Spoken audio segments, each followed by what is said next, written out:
Muy buenos días a todas, a todos ustedes. Les agradezco muchísimo el honor de haberme invitado y sobre todo el de poder ser escuchado con algunas de las ideas que desde hace tiempo hemos venido conversando con distintos actores políticos, económicos y sociales de la oportunidad que tenemos y la exigencia de muchos de ustedes de mejorar la gobernabilidad en nuestro país. He sido, como bien lo señalaba nuestro amigo Guillermo Prieto, actor en distintas etapas de la vida política, económica y social del país. La verdad es que me tocó a mí vivir los gobiernos del partido hegemónico, no hace mucho tiempo de ello. Después me tocó el ver los gobiernos divididos de 1997 a la fecha, luego los gobiernos de otros partidos políticos y después el regreso del mismo partido que antes fue hegemónico, pero que ahora tiene la obligación de convivir con otras fuerzas políticas. En ese tránsito, México ha visto oportunidades, en algunas ocasiones las ha aprovechado y en otras esas oportunidades se han diluido por la pérdida o el adelgazamiento de la gobernabilidad en el país debido al fraccionamiento de las fuerzas políticas en México. Esto obliga a que necesariamente tengamos que discutir alrededor de qué es lo que debe de suceder en el futuro. Sostengo y he hablado de ello durante mucho tiempo, desde la Cámara de Diputados, el Senado o el mismo partido político, de que es necesario revisar la mejor forma de gobierno que le dé a nuestro país lo que ustedes y todos nosotros estamos exigiendo. Fórmulas para garantizar y enriquecer la certeza de todo tipo, pero en especial la certeza jurídica de donde se desprenden todas las demás. Adicionalmente, la seguridad de poder predecir qué es lo que va a pasar con reglas del juego que funcionen perfectamente bien. Y tercero, la convivencia en la pluralidad. Hoy vemos cómo no nada más nuestro país, sino muchos otros países del mundo están viendo cómo sus sistemas políticos tienen que adecuarse y tienen problemas para que en esa adecuación funcionen y funcionen bien. Algunos son sistemas políticos que de una u otra forma parecen sencillos de interpretar. Otros más son bastante complejos en su fórmula para funcionar, pero funcionan. Hoy tenemos la posibilidad de ver la experiencia que como nunca antes se había observado de lo que puede suceder en nuestro vecino país, que son los Estados Unidos de Norteamérica, en una elección que vivirá definitivamente el próximo 8 de noviembre. Y en donde pocos pueden dominar en el escenario, el que es posible tengan un presidente, un candidato más votado que el otro que va a ser electo presidente. Pero las reglas funcionan. A lo mejor son muy complejas en su interpretación. Y pocos también descubren que no obstante que hay votos efectivos y votos electorales, los votos electorales posteriormente, en el mes de diciembre, se harán efectivos en una votación en la que no necesariamente están obligados todos los que fueron seleccionados como votos electorales, como votadores o votantes electorales, a votar por el partido político o por el candidato que triunfó en cada una de las entidades. No quiero seguir hablando sobre lo complejo del sistema electoral en los Estados Unidos, porque algunos de nuestros amigos aquí que nos visitan de Brasil o de Francia o de Venezuela o de lo que puede ser Argentina o diversos países del mundo, tienen sistemas electorales bastante complejos, sistemas políticos que también lo son. Pero lo que nos preocupa y lo que nos ocupa a los ciudadanos comunes y corrientes es que funcionen y que den certeza jurídica. Y ese es el punto. En México hemos vivido en los últimos años un gran cambio. Y un gran cambio en el que muchos interpretan que México vivió junto con la alternancia, la transición. Y no saben distinguir o no quieren distinguir en que uno es una cosa y la otra es otra. Qué bueno que la pluralidad nos llevó a enriquecer la vida de este país con la alternancia. Qué malo que esa alternancia no nos haya traído la transición de un sistema político a otro. Y me explico. Durante mucho tiempo en nuestro país se discutió, sobre todo en el siglo pasado, si los gobernantes eran totalmente legítimos porque habían sido votados por el 50% más uno de los electores que acudían a las urnas.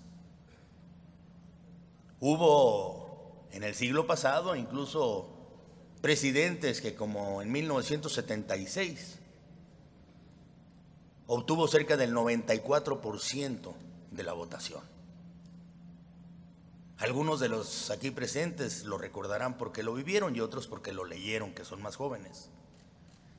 ¿Cómo pudo obtener 94% de la votación el candidato a la presidencia de la República en México en 1976? Porque era el único candidato.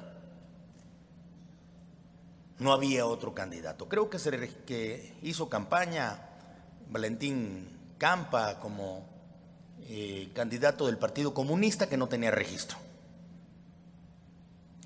En ese año se inició la conformación de un régimen que reconociese más la pluralidad, porque íbamos en una ruta más que definida a parecernos al Partido Comunista de la Unión de Repúblicas Socialistas y Soviéticas. Pero era un sistema que hacía funcional los temas en ocasiones, pero muy caprichoso y sobre todo que dependía mucho de las habilidades personales.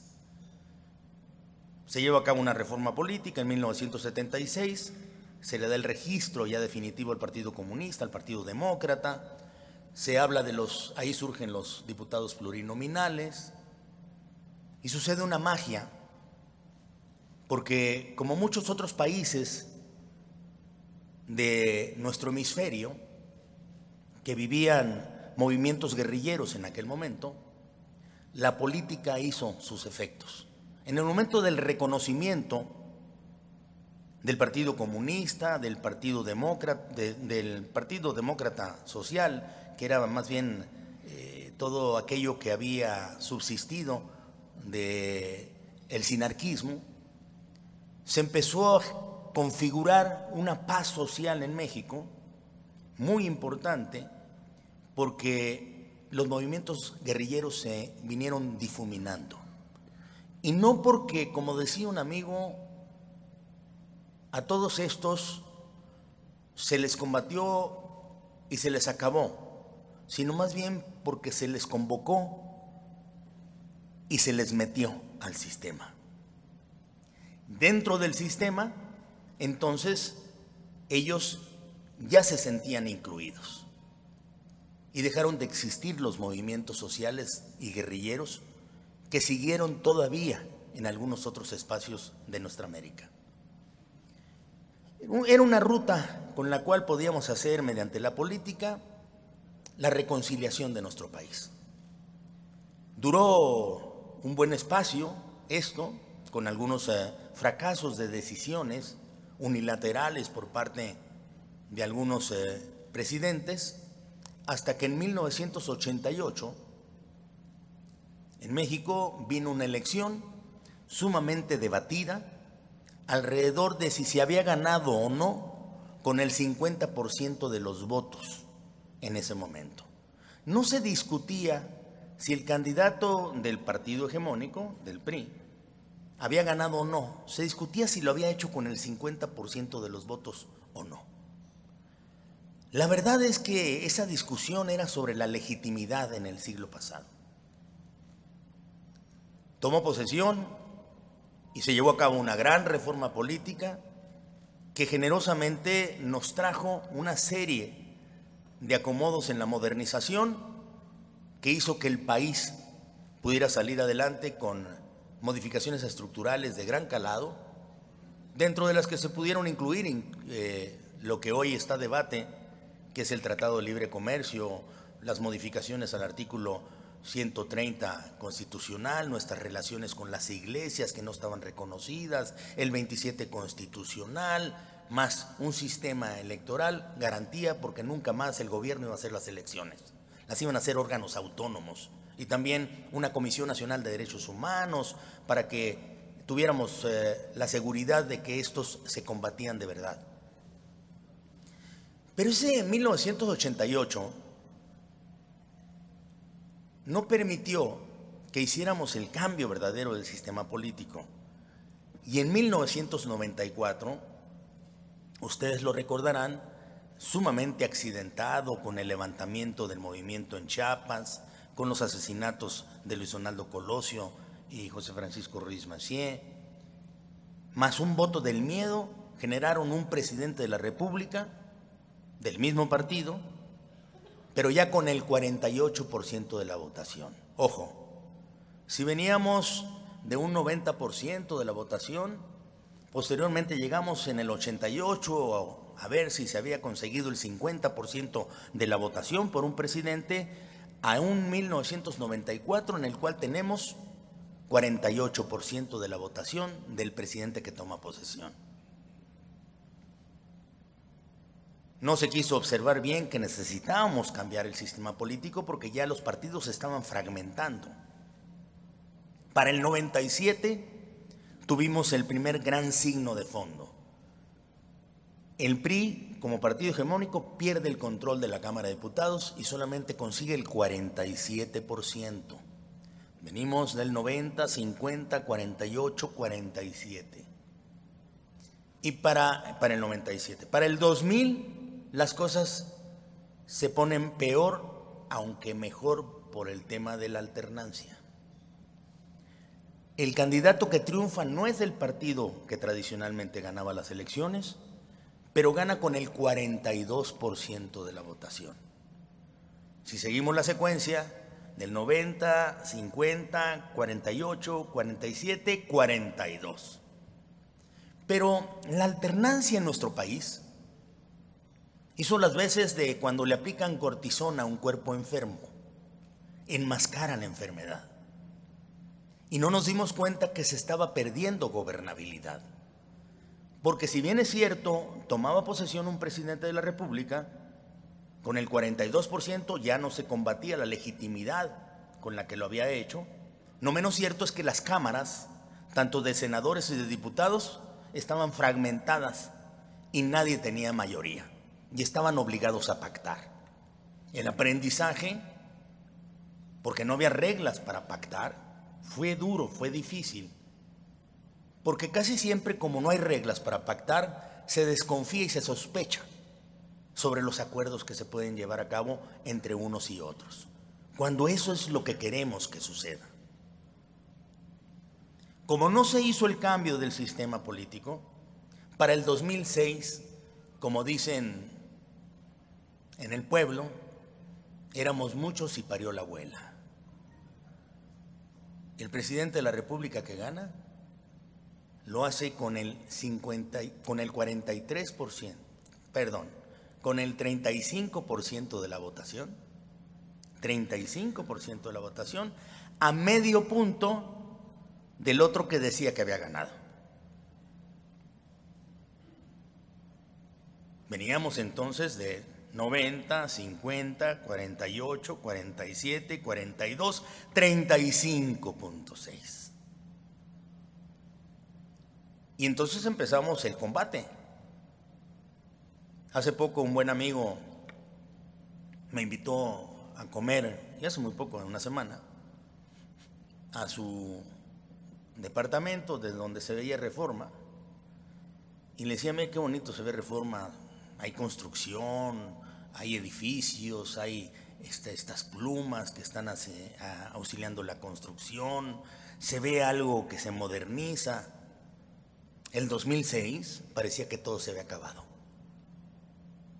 Reforma estaba tomada, había campamentos, alegaban fraude, no dejaban tomar posesión al entonces presidente, y otra vez la legitimidad de la elección y el fraude estaban presentes. Yo era senador de la República en ese momento, y el día 1 de diciembre, que era el día de la toma de posesión, del que el Tribunal Electoral había dicho que había ganado, Felipe Calderón, nos preparábamos para asistir al acto de protesta. Pues a final de cuentas lo teníamos que hacer, era nuestra obligación. Y fui abordado por varios seguidores del que decía que le habían hecho fraude, para pedirme que en un acto patriótico no asistiéramos como fracción del PRI a la toma de posesión del señor Felipe Calderón, con lo cual no había quórum entonces en el Congreso y el señor no podría protestar, cumplir y hacer cumplir la Constitución General de la República. Y con eso sería suficiente como para que cualquier acto en el futuro estuviera negado de pleno derecho y fuera combatido en cualquier instancia nacional e internacional. Vamos, me proponían el caos, ya que no saben que era posible hacerlo, pero era lo más irresponsable que hubiera sucedido. Lo que hicimos fue asistir. Por cierto, no fue fácil entrar. Tenían cadenas en las puertas. Las curules las tenían amontonadas en cada una de las puertas. Estoy seguro que muchos de ustedes lo recuerdan. Yo lo viví. Vi como incluso a un senador, amigo mío, del Partido de Acción Nacional, le dieron técnicamente un curulazo. Se hablaba de que había bombas Molotov adentro. Fue el caos total. Me llama mucho la atención a mí porque lo viví y lo vivieron, y quienes lo vivieron junto conmigo hoy en día todavía se atreven a discutir si es necesario o no hacer cambios al sistema político para dar gobernabilidad y certeza jurídica, estabilidad y con ello tener crecimiento económico. Que ese es el punto y esa es la ruta por donde tenemos que acercarnos. Pudo instalarse ese gobierno con dificultades, la verdad, muchas dificultades. Y entonces nos fuimos al 2012. Y aparentemente mejoraron las cosas, pero no tanto. El presidente de la República, el hoy presidente de la República, es votado por el 38% de los mexicanos, pero en realidad su partido político, que es el mismo en el que yo milito, tuvo solamente 31% de votación. Si vemos entonces, la caída sigue. Su mayor acto de legitimidad, no obstante el 31% de la votación, 38% con el Partido Verde, pero el Partido Verde valía un poco en ese momento, hoy no lo es tanto. Su mejor acto de legitimidad fue con audacia, con inteligencia, con visión, hacer un pacto por México que giraba alrededor de la voluntad de los actores políticos, no de la ley, no de lo que marca la Constitución, sino un acto voluntarioso, correcto, en el sentido correcto, de distintas fuerzas políticas, que duró hasta que duró, porque no está reglamentado en la Constitución ni reglamentado en la ley. Generó transformaciones importantes que yo jamás me atrevería a regatearle al presidente Enrique Peña Nieto, en el sentido correcto. Sé que muchas de esas transformaciones necesitan adecuaciones.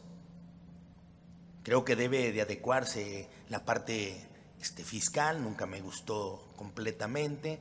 Se debe de adecuar la parte energética, algunos ajustes necesarios, la parte de la reforma educativa, sobre todo en el entender el panorama y el gran mosaico de la pluralidad en México.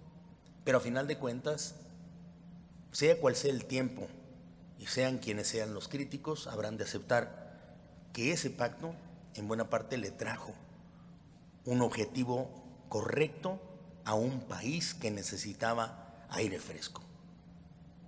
Se rompió el pacto y empezaron nuevamente las fuerzas fragmentadas del país a evitar los acuerdos.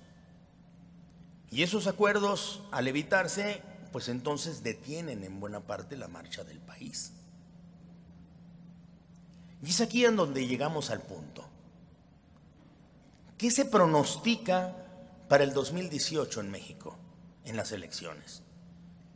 Que posiblemente, maestro Moreno, que posiblemente el próximo presidente de la República tome posesión con el 30% de la votación, o menos, por la fragmentación del voto. Podría haber 9 candidatos en competencia, teóricamente, en la pluralidad de nuestro país. De esos, y quizás si se encuentran en coaliciones electorales, esas coaliciones electorales dejen 5 o 6 candidatos en competencia en lugar de 9. Pero ese es el pronóstico. Y eso no es porque uno simplemente lo olfatee por la edad que nos acompaña o la sensibilidad, sino está en las encuestas. Podrán variar. Pero ante un escenario de esa naturaleza, ¿cuál es el pronóstico entonces para mejorar la gobernabilidad en México? ¿Cómo nos vamos a acercar a los necesarios acuerdos para garantizar gobernabilidad, con ello certeza jurídica, con la certeza estabilidad, con la estabilidad crecimiento, con el crecimiento empleo y a través del empleo obtener entonces el bienestar para los mexicanos? Creo que una de las tareas que nos podemos imponer es el voluntarismo. Ojalá y el que llegue le sepa y le sepa bien. Hoy acudo yo mucho también a las casas no de encuestas sino de apuestas en los Estados Unidos. Creo que parecen tener pronósticos más certeros de lo que va a pasar allá que las encuestadoras. Afortunadamente aparecen en ellas al frente que se paga más por el que parece que no va a ganar, ¿no? Y entonces si se paga menos por la que ojalá y gane en los Estados Unidos, la señora Clinton, pero es casa de apuestas. Las encuestas dicen que son cerradas, las apuestas dicen que son más abiertas. México tiene que acudir a ser un sistema político mucho más confiable para los acuerdos. Y aquí es donde entramos desde hace 10 años que venimos pronosticando esto, varios analistas, intelectuales y políticos, en el caso último soy yo, en hacer planteamientos de cómo llevar de la Constitución, que ya aparece el término, porque en el 2014 lo acuñamos de los gobiernos de coalición potestativos a los gobiernos de coalición obligatorios, en el caso de que alguien no alcance mínimamente el 42% de la votación. Quien alcance más del 42% de la votación,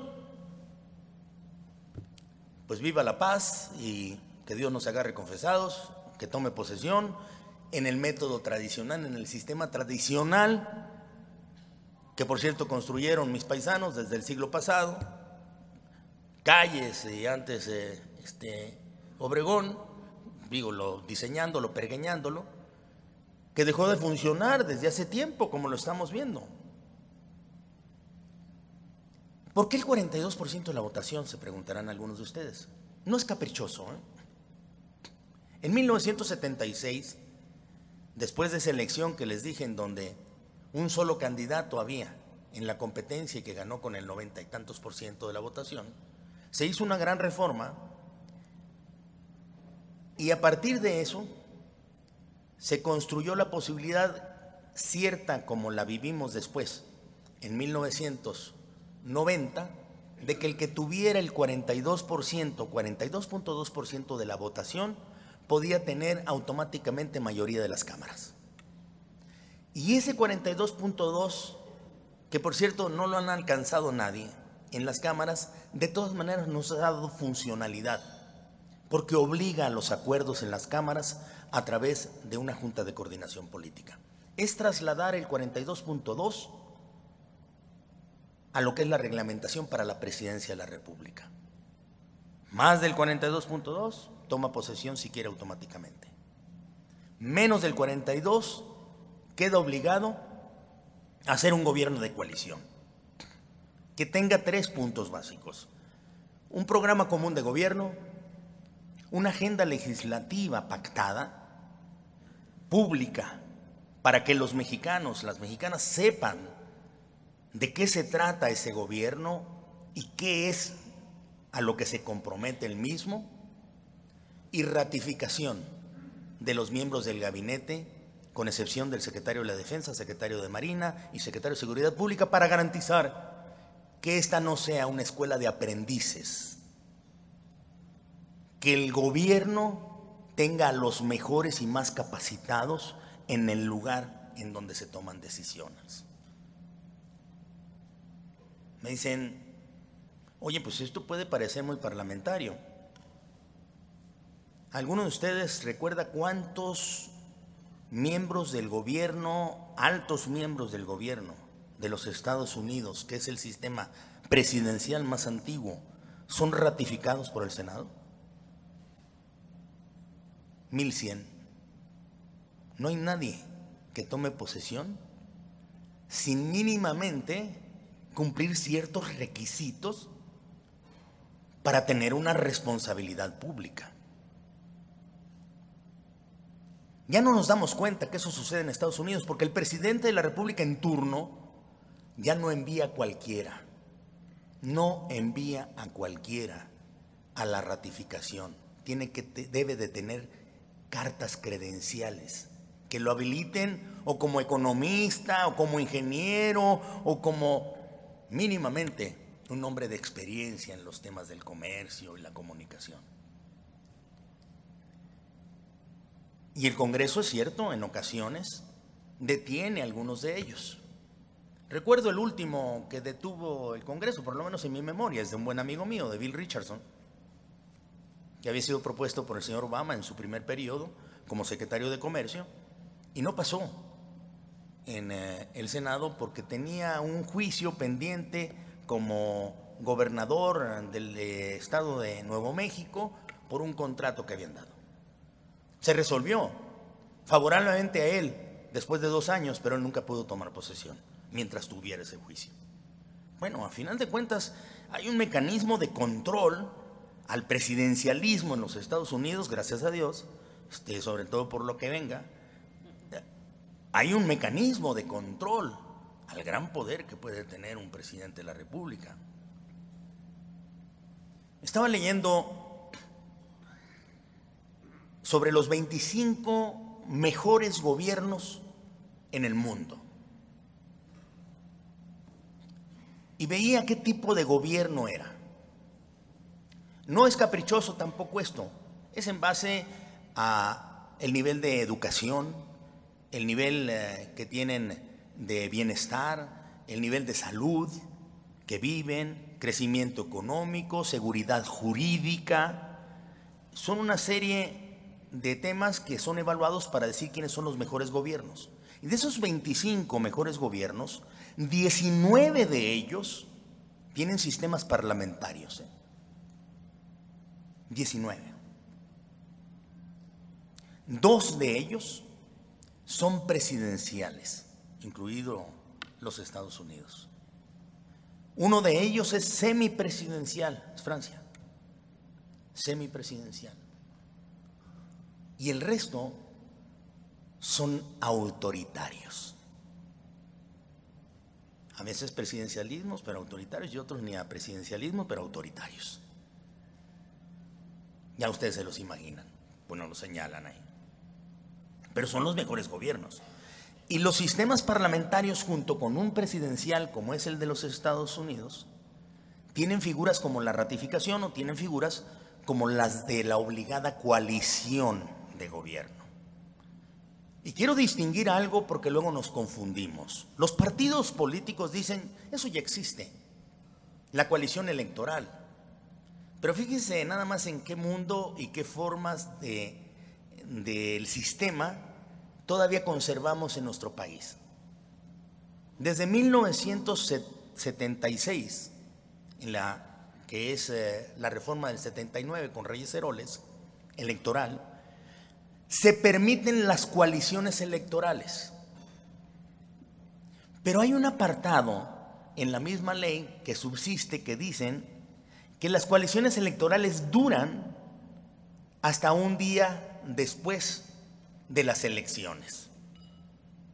Y ahí se acaban. Cualquiera de nosotros diría, ¿y por qué no dice la ley que las coaliciones electorales se convierten en gobiernos de coalición para dar certeza jurídica después? No, se planteó de esa manera y entonces los partidos pueden coaligarse y el día de la elección se acaba la coalición y cada quien agarra por su lado. Pues me parece que es como si la ley civil dijera que el matrimonio se acaba en el momento en que se ve consumado. Me parece lo más absurdo, pero hay que modificarlo.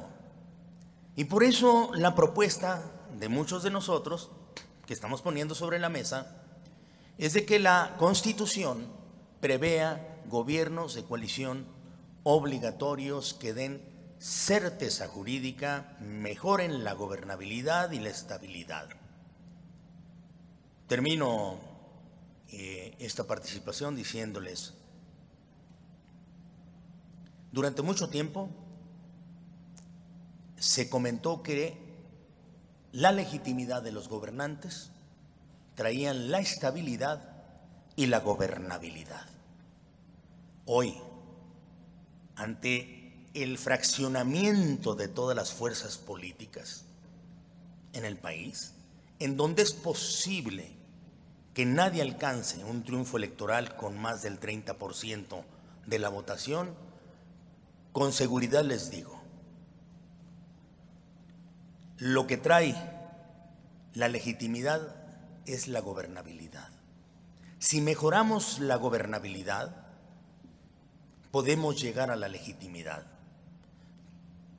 Pero hoy la legitimidad no trae gobernabilidad. Tenemos que empezar a pensar en algo nuevo y blindar a nuestro país y construir la fórmula que nos dé a todos, absolutamente a todos, certeza en el gobierno, certeza jurídica en las acciones de cada uno de ellos y estabilidad política por mucho tiempo. Si lo logramos con un sistema político que yo digo se agotó, es la hora de que repensemos ello y que en el 2018 evitemos el vivir nuevamente un escenario tan convulso y tan difícil como el que nosotros vivimos en el 2006, en el que parecía que todo se había terminado. Me dijiste 20 minutos, ¿eh? Llevo 30, muchas gracias.